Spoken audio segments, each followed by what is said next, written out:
Party అధికారంలోకి వస్తుంది అనుకుంటున్నాను. నేను దానికి చూడమంటారా? నేను వైఎస్ఆర్సీపీ వస్తుంది అనుకుంటున్నానండి. ఎందుకంటే మరి 2019కి ముందు 2019 తర్వాత ప్రజల జీవన మార్పుల్లో, జీవన విధానాల్లో ఎలా మార్పు వచ్చిందో మనం స్పష్టంగా చూసాము. కాబట్టి డెఫినెట్గా ప్రజలందరూ కూడా సంక్షేమం రావాలని చెప్పేసి, జగన్మోహన్ రెడ్డి గారు రావాలని చెప్పేసి అందరూ కూడా చాలా బలంగా కోరుకుంటున్నారు. దాంట్లో నేను కూడా కోరుకుంటున్నాను. ప్రతిపక్షం వాళ్ళు అభివృద్ధి జరగలేదు, రోడ్లు వేయలేదు, ఏదేదో మన పోలవరం కట్టలేదు అంటున్నారు. ఎలా రోడ్లు అభివృద్ధి, పోలవరం అనేది అది మనకి ఆ ప్రత్యేక హోదా అనేది ఇవన్నీ కూడా అవసరమే కానండి. కానీ ప్రజల్లో మాత్రం, గ్రామాల్లో ఉన్నటువంటి ప్రజలందరిలో కూడా వారందరూ కూడా చాలా సంతృప్తిగా ఉన్నారు, లబ్ధి పొందారు. సో మేజర్ వర్క్స్, రోడ్స్, ఈ పోలవరం ప్రాజెక్టు కొంత జరగలేదన్నమాట వాస్తవమే. కానీ మేజర్గా 80% ప్రజలందరూ కూడా మరి సంతోషంగా ఉన్నారని నేను నమ్ముతున్నాను. మళ్ళీ జగన్ వస్తే పోలవరం ప్రాజెక్టు కానీ, ప్రత్యేక హోదా కానీ తీసుకొస్తారని మీరు ఎక్స్పెక్ట్ చేస్తున్నారా? డెఫినెట్గా మరలాగా ఈసారి కనుక మరలా జగన్మోహన్ రెడ్డి గారు వస్తే ఈ పోలవరం ప్రాజెక్టు కానీ, ఈ ప్రత్యేక హోదా కూడా డెఫినెట్గా వస్తుంది. ఎందుకంటే మరి ఆయనతోటి, మోడీ గారితో తత్సంబంధాలు ఉన్నాయి కాబట్టి డెఫినెట్గా సంక్షేమంతో పాటు అభివృద్ధి కూడా డెఫినెట్గా 100% ఈ 5 ఏళ్ళలో జరుగుద్ది. ఇండస్ట్రీస్ కూడా డెఫినెట్గా వస్తుందండి. ఈ 5 సంవత్సరాలు గ్యారంటీగా ఇండస్ట్రీస్ మీద కూడా, రోడ్స్, ఇండస్ట్రీస్, పోలవరం ప్రాజెక్టు, ప్రత్యేక హోదా మీద గ్యారంటీగా ఆయన తీసుకొస్తాడండి. మరొకసారి రాష్ట్ర ప్రజలు ఆయనకి అవకాశం ఇస్తారంటారా వైసీపీ అధికారం రావడానికి? డెఫినెట్గా నేను అవకాశం ఇస్తారనుకుంటున్నానండి. ఎందుకంటే గ్రామాల్లో 80% హ్యాపీగా ఉన్నారు. మరి అంతా దైవాధ్యానం గెలుస్తారని మీరు భావిస్తున్నారు?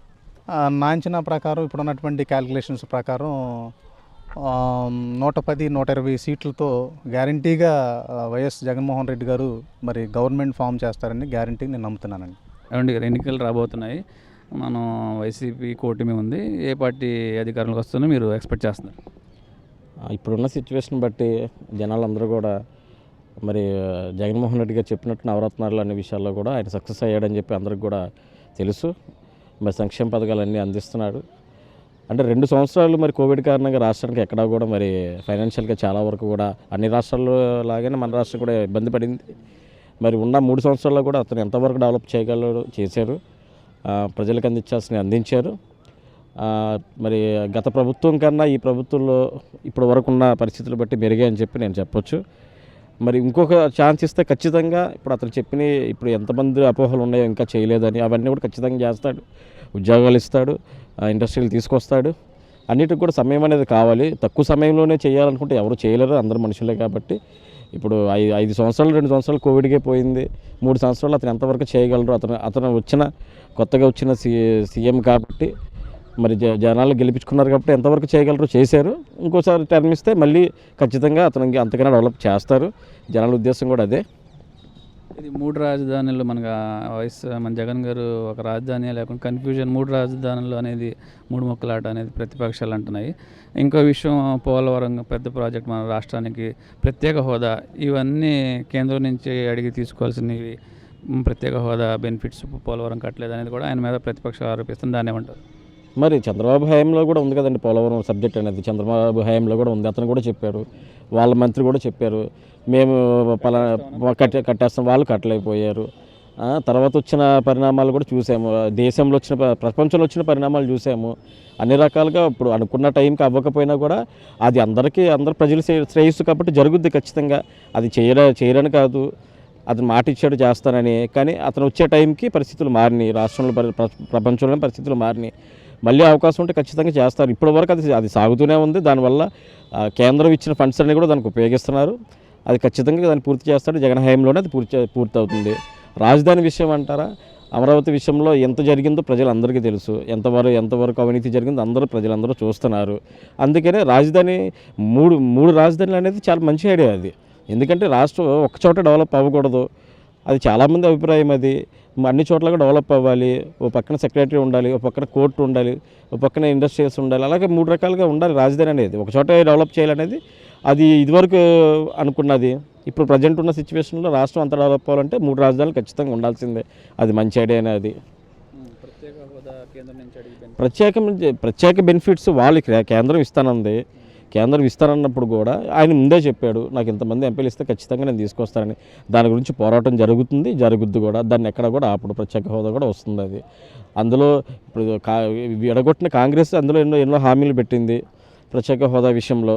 వాళ్ళు ముందు తప్పు చేశారు, వాళ్ళు తర్వాత వచ్చిన ప్రభుత్వం చేయలేకపోయింది. నెక్స్ట్ మళ్ళీ అవకాశం వస్తే ఖచ్చితంగా అది కూడా జరుగుతుంది. ఎన్ని సీట్లు వస్తాయని ఎక్స్పెక్ట్ చేస్తున్నారు వైసీపీకి? ఖచ్చితంగా 100+ అయితే వస్తాయండి. 175 రాకపోయినా 100+ అయితే వస్తే మళ్ళీ గవర్నమెంట్ ఫామ్ అవుద్ది ఖచ్చితంగా. ప్రస్తుతం ఇప్పుడు మొత్తం దేశం అంతా కూడా ఎలక్షన్ ఫేవర్లో ఉందని చెప్పుకోవచ్చు. అలాగే ఆంధ్రప్రదేశ్లో కూడా శాసనసభకి పార్లమెంట్కి కూడా జరుగుతున్నాయి. ముఖ్యంగా ఈ ఎలక్షన్స్ గురించి మనం మాట్లాడుకోవాలంటే ఒక నీతివంతంగా ఎలక్షన్స్ అనేవి జరగాలి. ఎక్కడా కూడా ఎవరు కూడా ఎటువంటి ప్రలోభాలుగా లొంగకుండా చక్కగా ఓటేసుకుని ప్రజాస్వామ్యం నిలబెట్టుకునే వైపుగా ప్రజలు అడుగేయాలని చెప్పి మనస్ఫూర్తిగా కోరుకుంటున్నామండి. ఎలక్షన్స్ అనేవి ప్రతి దేశానికిలో కూడా కంపల్సరీగా ఉండాలి. ఎలక్షన్సే ముఖ్యంగా చెప్పాలంటే ఇవి ప్రజాస్వామ్యం వెన్నెముక లాంటివి ఎలక్షన్స్ అనేవి. ఈ ఎలక్షన్స్ వల్ల ముఖ్యంగా ఏంటంటే ఒక పారదర్శకత పాలన, ట్రాన్స్పరెంట్గా ఉంటుంది పరిపాలన అనేది. కాబట్టి ఎలక్షన్స్ ఇప్పుడు జరుగుతున్నాయి. అందరూ కూడా చాలా యాంగ్జైటీగా ఉన్నారు కావాల్సిన పార్టీని గెలిపించుకోవడానికి. రాష్ట్రంలో ఏ పార్టీ వస్తుందని భావిస్తున్నారు? ఆ పార్టీ అన్నిటికీ ఛాన్సెస్ ఉన్నాయని చెప్పేసి అనుకుంటున్నామండి. ఒక పార్టీ గురించి ఆలోచించే ఉద్దేశం అయితే ప్రస్తుతం అయితే కనపట్లేదు. ఏ పార్టీ మంచి చేసిన పార్టీకి జనాలు గెలిపిస్తారు, అందులో తిరుగులేదు. ప్రజెంట్ వైసీపీ నవరత్నాల ద్వారా సంక్షేమము, వాలంటీర్ వ్యవస్థ ద్వారా డోర్ డెలివరీ సంక్షేమం వెళ్ళింది. దాని ద్వారా మళ్ళీ ఫామ్లో అవుతుందని భావిస్తున్నారు. అంటే చేసిన పనులన్నీ ప్రజలు ఎలా మర్చిపోతారంటే చేసినవి ఎలా మర్చిపోవడానికి ఆస్కారం లేదు. కాబట్టి మంచి చేస్తే మంచి జరుగుద్ది, చెడు చేస్తే చెడు జరుగుద్ది, అందులో నో డౌట్ అబౌట్ ఇట్.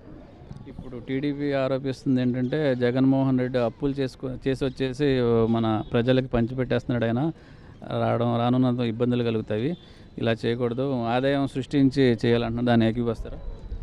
అంటే ఒక్కో పార్టీ ఒక్కో పాలసీ అండి. ఇప్పుడు అధికార పక్షాన్ని ప్రతిపక్షం విమర్శిస్తుంది, అలా ఏంటంటే మళ్ళీ మారుతుంటాయి, అన్నీ జరుగుతుంటాయి. కాకపోతే ఏంటంటే ప్రజలకు మేలు చేసే పార్టీని మాత్రం ప్రజలు వదులుకోరని చెప్పి నా అభిప్రాయం. ప్రజలకు ఎవరైతే మేలు చేస్తున్నారో, ప్రజల గురించి ఎవరైతే ఆలోచిస్తున్నారో వాళ్ళని ప్రజలు ఎట్టి పరిస్థితుల్లో వదులుకోరనేది నా ఉద్దేశం అండి. వైసీపీలో ఇప్పుడు ప్రజలకి అయితే మేలు జరుగుతుంది, కానీ డెవలప్మెంట్ జరగలేదు, ఫ్యాక్టరీస్ రాలేదు, రోడ్స్ అయితే వేయలేదు, కొన్ని ఉద్యోగాలు అయితే కల్పించలేదని ప్రతిపక్షాల వాదన. ఏమంటారు? అంటే ఏదో అంటే ఒకళ్ళు ఒక అభిప్రాయం, నేను చెప్పేది మీరు అడిగింది కరెక్టే. కాకపోతే ఏంటంటే ఒకళ్ళు ఒక అభిప్రాయంతో ఉంటారండి. ఒక్కో ఏరియాలో ఒకలా ఉంటుంది. ఎందుకంటే ముఖ్యంగా సంక్షేమాన్ని అభిమానించే వాళ్ళంతా సంక్షేమాన్ని తరపున వెళ్తారు, అందులో తిరుగులేదు. కాకపోతే ఏంటంటే అభివృద్ధి అనేది ఆటోమేటిక్గా జరుపుకుంటూ వెళ్తే ఒకేసారి అన్నీ జరగాలనేది కూడా లేదు ఎక్కడ కూడా. అన్నీ కూడా గ్రాడ్యువల్గా వెళ్తుంటాయి. కాబట్టి ప్రజలు సంక్షేమాన్ని చూసుకుంటూనే అభివృద్ధిని కూడా కోరుకుంటారని చెప్పి మనస్ఫూర్తిగా నేను అనుకుంటున్నానండి. ఏదో గెలుస్తుంది అనేది మీరు చెప్పలేరు అంటే ఇప్పుడు అంతా కూడా క్లమ్జీ వాతావరణంలో ఉంది. నా ఉద్దేశంలో, నాకున్న నాలెడ్జ్లో క్లమ్జీగా ఉంది. కాకపోతే ఏంటంటే అడుగుతున్నారు కాబట్టి మనం మాట్లాడుతున్నాము. కాకపోతే ఏ పార్టీకి ఛాన్సెస్ ఉన్నాయనేది మనం ఇప్పుడు యాక్చువల్గా సంక్షేమమే ముందనుకోండి, మీరు అన్నట్టుగానే వెళ్ళిపోద్ది. సంక్షేమం కాదనుకోండి, వేరేగా వెళ్తుంది. కాకపోతే ఇప్పుడు ప్రజెంట్ ఏంటంటే చాలా గుంభనంగా ఉంది ఎలక్షన్ అనేది. ఆంధ్రప్రదేశ్లో వస్తాం చెప్పాలంటే చాలా గుంభనంగా వెళ్తుంది. అది ఎలక్షన్ రోజు మాత్రమే మనకు బయటపడద్దని నా ఉద్దేశం అండి. ఇదివరకు ఇలాంటి పరిస్థితి నెలకొందంటారా ఈ టర్మేనా? ఇదివరకు ఇంత ఈ క్లమ్జీ అయితే లేదండి. ఎవరికాళ్ళు గుమ్మరంగా ఉంటున్నారు, ప్రతి దాంట్లో కూడా గుమ్మరంగా ఉంటున్నారు ఎలక్షన్ విషయం మాట్లాడడానికి. యాక్చువల్గా ఏంటంటే దాని గురించి అయితే ఇప్పుడు ఎవరు కూడా చెప్పలేని పరిస్థితి. ఫలానా పార్టీ 100% వచ్చేస్తుంది అనేది ఎవరు చెప్పలేరని నా ఒపీనియన్. వేరేగా నాకు లెక్కలేదండి, వేరేగా నేను చెప్పట్లేదు. సంక్షేమం చేసి ముందనుకోండి, సంక్షేమం చేస్తే ముందు ఏ పార్టీ సంక్షేమానికి వెళ్ళిందో దానికి ప్రజలంతా ఓటేస్తారని చెప్పి నేను అనుకుంటున్నాను.